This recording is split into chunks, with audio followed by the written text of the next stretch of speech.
namni kun yoo Oromoo dura rukutamee miliqe yookiin ajannu yoo du'eyyuu nama tokkotu du'e jechuu hin dandeenyu. Namoonni Oromoo keessaa figure ta'anii public figure ta'anii baanii ofii isaaniitiin nama miliyoona nama tokko miti nama 1,000 nama 100 nama miliyoona hedduu.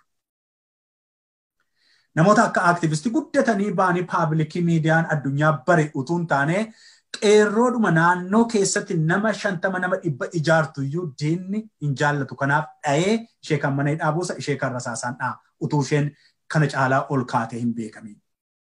Kanaaf nama tokko gaafa simboolii tokko dhaa'u diinni ittiin miliyoonota duukaa hiriiran sana dhaa'uusaati. Taargeetiin kanadha. Waa'ee lubbuu tokkittii miti. Simbooliidha. Mallattoodha namni. Nuti akka nama tokkootti inni nama tokko anaaf akka kootti nama qeerroo tokko nama lubbuu qabu tokko nama akkasiiti. Garuu gara siyaasaatti gara biyyaatti gara qabsootti gaafa fiddan namichi kun nama tokko miti. Miliyoonotadha. Kanaaf maal godhanii yoo maal goone namoota ija keenya dura jiran eegganna tikfanna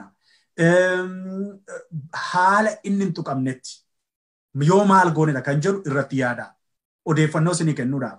Konkolaataan bara ammaa kana wayyaan bara ammaa kana kan rasaasa hin galchine akka jiru beektuu laata.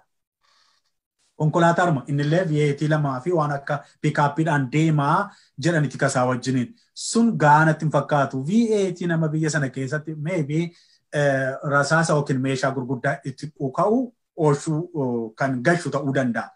Tarii waan ati gochuu dandeessu diyaaspoora teessee namoota isarratti qeeqan abaaruurraa $5,10 walitti funaaniiti ammas siinan jedha wantoota isa yoo xinnaate konkolaataa tokko bitiif. Konkolaataa mi'aan jira addunyaa irratti kan rasaasa hin galchine ittis dhukaafame akka daaraatti itti bu'ee deebi'u akka jiru beektu yaada na caalaa. Wayyaan illee jira akka jiru beektu laata kan rasaasa hin galchine. Kanaaf mee karaa kamiin ani kana hinti isin kennuun malee kan sanaa oliin irra beekuu dandeessu. Kanaaf tika namootaa irratti of eeggadhaa bara nu fuuldura jirtu kanatu bara bareedduu mitiiti. Na dhagaa jirtu miti. Waan biyya sanatti dhufaa jiru immoo gara dhumaarran isinitti dhaammadha.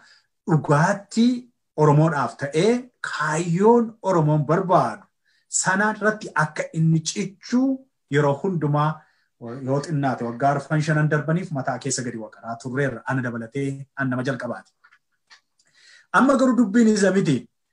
Dubbiin nafxanyaa biratti nuti kaayyoo keenya nu hojjete nuuf hin hojjenne jennee itti aduullu malee ija warra Oromoo jibbanii duratti garuu inni diina hangafaati.